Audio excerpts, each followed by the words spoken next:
I'm back.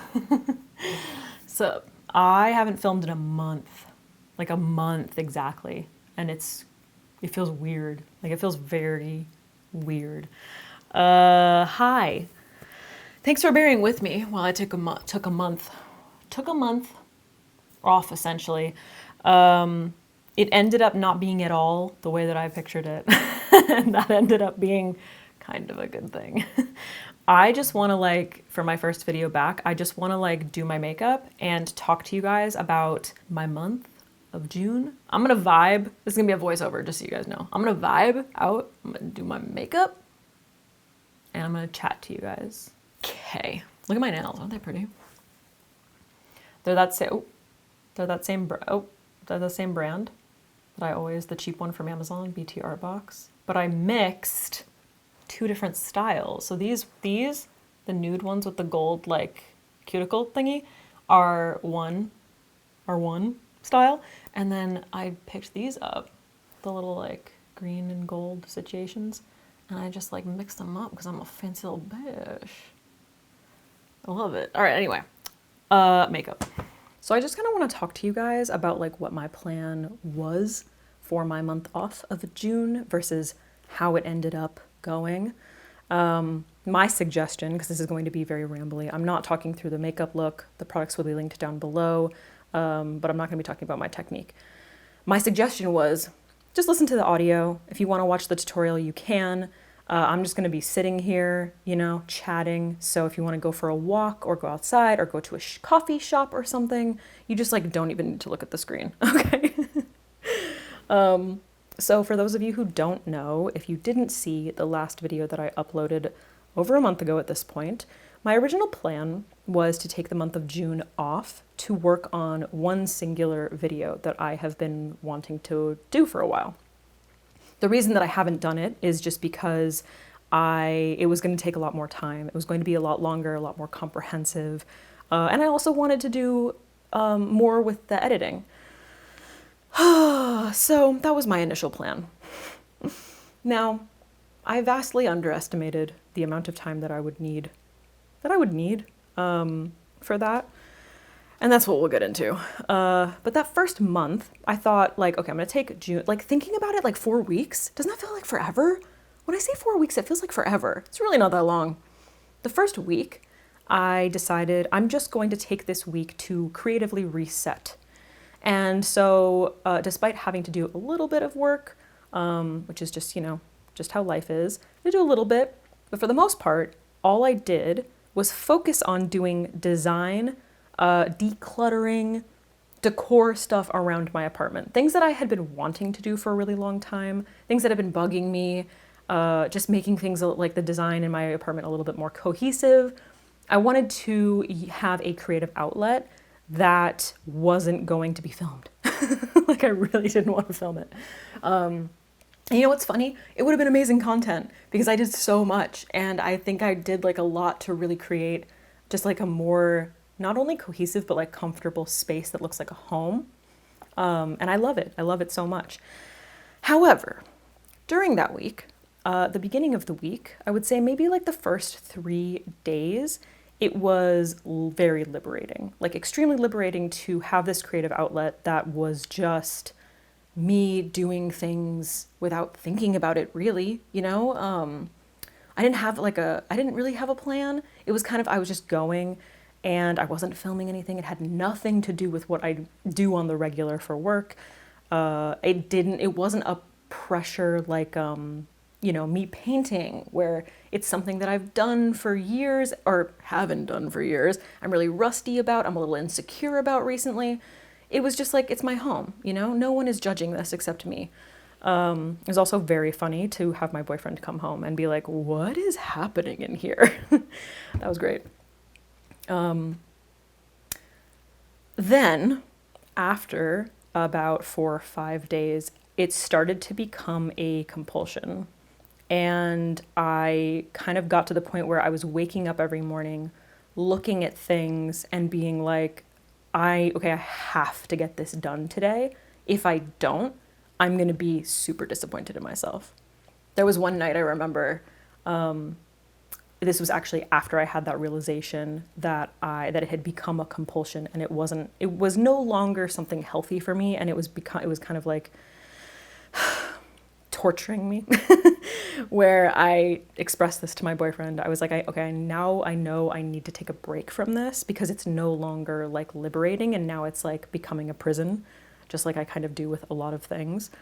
We were sitting at the couch watching TV, and I was looking at this like painting, this like print that I had on the wall that I wanted to do something I wanted to change the frame. I wanted to do these things. We were watching some show, and I could not focus on the show at all, because I just kept looking over at this thing that was to the right of me. And I was like, I like need to do this. Despite having said, I need to take a break. This is no longer a good thing for me. And the next day, even though I told my boyfriend, I was like, I'm not doing this anymore. He came home, and I was on my hands and knees, and I was like painting the frame, and I had the whole thing taken apart. So that's how that week went. Basically, I came to the conclusion throughout this month that a feeling that I am always trying to prevent myself from feeling is feeling uncomfortable. It kind of sums up everything that's wrong with me. I learned there's some things that I don't know that I've ever necessarily shared. Probably haven't, because like, why would these ever come up? But I have to wash the dishes before they go in the dishwasher. Like, I have to fully wash them before they go in the dishwasher. I will change my outfit multiple times because I feel uncomfortable in whatever I'm wearing. So I have to find the thing that hopefully will make me feel comfortable. Or else I'm not going to do the thing, or go to the thing, or leave the apartment, or, be able to sit down and watch TV and relax because this thing is on my mind. I have very much things have to be just right. And obviously they never are, because nothing will ever be just right. And even if it happens just right that one time, you just end up kind of like constantly chasing that thing. It's like a drug that keeps you in a perpetual state of anxiety. So I've learned these things about myself over this month. I guess I'm curious how this relates to you guys. I can imagine that a lot of people can relate to this. For me, obviously, the constant output of videos, it probably isn't relatable to you, but I'm sure that there are some aspects that you can relate to. For instance, the perpetual state of anxiety, I was very anxious about taking this month off, because I just felt like if I'm not constantly putting out content, people are going to forget about me. The algorithm is going to fuck me over and I'm basically just going to like ruin my life. I'm happy to say that I've learned that is not the case. The algorithm, as I'm recording this, I have yet to put this video out. So who knows, maybe it'll get 5 views, but like, my life has not completely blown up, Another thing that I just focused on so much during this month, just thinking about, were that I create these arbitrary rules for myself. For example, like if I have a to-do list, when I complete the list, it's not completed. I'm like looking around for other things to do, which is exactly what was happening when I was doing the home decor stuff, And I mean, as a YouTuber, I work from home. There's nobody telling me when I need to wake up or when I need to do things. And yet that freedom, something about that freedom, I don't utilize it. I'm still like, I need to wake up by this time. I have to get the dishes done by this time. It's like creating a little prison for no reason. I mean, obviously there's a reason, but Anyway, I learned a lot during this month off, and I feel very grateful that I'm even in a position to be able to do that, because how many people can say that they can just like take a month off from work to like reflect on their stupid brain, So I can't even express to you that I can't even express that gratitude to you in a sufficient way. Like I simply can't. I don't know how to go about that. But especially considering all of the comments that I got from people encouraging me to do this, and just the fact that all of you, like, it sometimes it blows my mind that all of you people watching are like so fucking dope, like just chill and like normal people. Because I think a lot of us, I mean, I don't know why I'm speaking for everyone, I'll speak for myself. Interacting with the internet, you see so much crazy, and usually the sane people remain silent, you know? Myself included. I never comment on anything, you know? So like, you forget that there are like dope, normal people who are like encouraging and cool out there. So I just want to say thank you to you, anyone who's watching this, who like encouraged me to take some time off, and or maybe even didn't even like really think about it. Like, yeah, she needs some time off, like whatever. Like I'm thankful because it really helps to quell the anxiety a bit. I just kind of hope that you're able to relate to this in any way at all. If you can, you should know that you're not the only one who's experiencing like, I don't know what I would call it, if it's like control problems or just anxiety in general. I feel like it's such a broad term, and it applies to so much, you know, and it's definitely something that's overused. I don't usually get super personal here. You know, there are certain things I'll probably never share. Like, you'll probably never meet my boyfriend. But I hate to think that a lack of information would lead to anyone believing that I'm just over here chilling and I'm all like healthy and shit. You know what I mean? While you, even if it's just one person sitting there, is searching for someone to relate to. I think even just this month, like I took some time I watched some YouTube videos, not a whole lot. Like I really kind of stayed off of social media for the most part. I kind of like interacted with it as I felt necessary, but I watched some of the videos that Crispy posted when she first came back, and I kind of got caught up on a little bit of her posts. And I was kind of taken aback by how much I connected with it, you know, because I kind of feel like recently, as the discussion around mental health and things like self-worth, I think, as those have become just more commonplace, not that it is completely commonplace, but it's just becoming more acceptable to talk about on the internet. I kind of took for granted the fact that like I would watch someone talk about it and really connect with it, you know? I don't know if this makes any sense. I feel like I've listened to so many podcasts where people are talking about these subjects and they don't necessarily always like hit me so deep. But when I was watching Crispy talk about her experience in, you know, taking a year off from social media and coming back and everything that she like went through and just her being extremely vulnerable, I really related to it.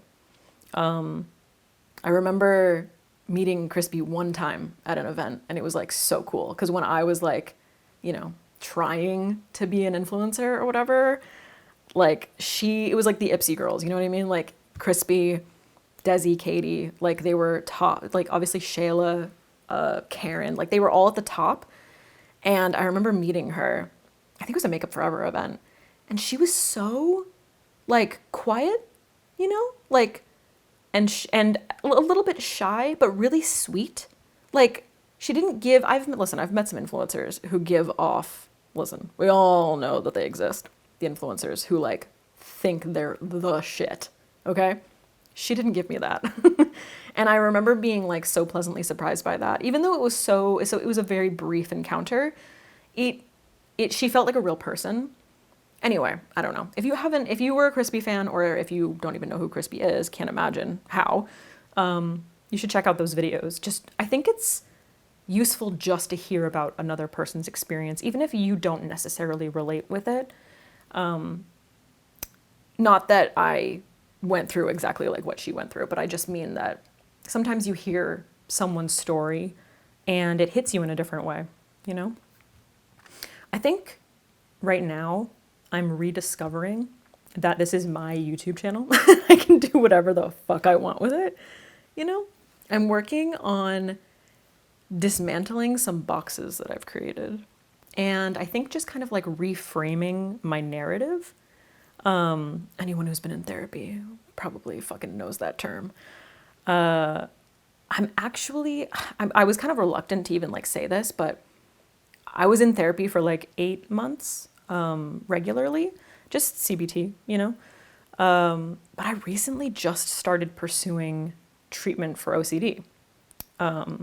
So we'll see how that goes. I'll be honest with you, I've had a few appointments and I'm terrified. Like we're right at the beginning and I am terrified. I don't know. I'm sure that there are a lot of people who can relate to this. Maybe there are people who can relate but are reluctant because they don't want to be one of those people who's like, oh my God, I'm like so OCD. Like, you know, so I don't want to go into this too much because I'm very early on. But if you feel like you can relate to this or it would be helpful to hear about my experience, I would be very happy to share it with you. I'm trying different avenues because I think that you need to be willing to seek different treatments. I hate using the word treatment because it sounds, I don't know, a little bit scary, but just, I don't know, trying different things to understand yourself a little bit better, you know? And if it doesn't end up being exactly what you need or what you're looking for, you can just stop. You know what I mean? I'm not trying to get anybody to like join any cults out here. Bro, I've been watching some cult stuff. I have a soft spot for cult content. I just love to understand it, you know? They're all the fucking same. Whatever. All right, listen. At this point, I'm just rambling, but can we just appreciate how freaking gorgeous this makeup look is? I'm sorry. It's not perfectly done. The eyeliner isn't perfect, but the colors, like, are you kidding me? Stop it. And that Gabby lipstick, did she make the most beautiful color? Like, it's so stunning. I love this so much. All right, I hope you enjoyed this ramble. We're gonna go back to other Alex. All right, guys, that's it for this video. Thank you for watching. I hope you enjoyed the makeup look and also chatting, or I guess I was chatting. You weren't chatting. I'll link everything that I used in the description down below. I didn't really want to talk through the makeup. I am back. I'm back, okay? I have ideas, but I always want suggestions from you, so please leave them in the comments down below. And I don't know, man. I hope I see you in the next one. I'm gonna be there. I really like this. I like it a lot. It was fun. I'm glad I played with that Carla Cosmetics palette. Leave me a comment, subscribe, like the video, all that stuff. That's it. That's all I got for you. I'm gonna go.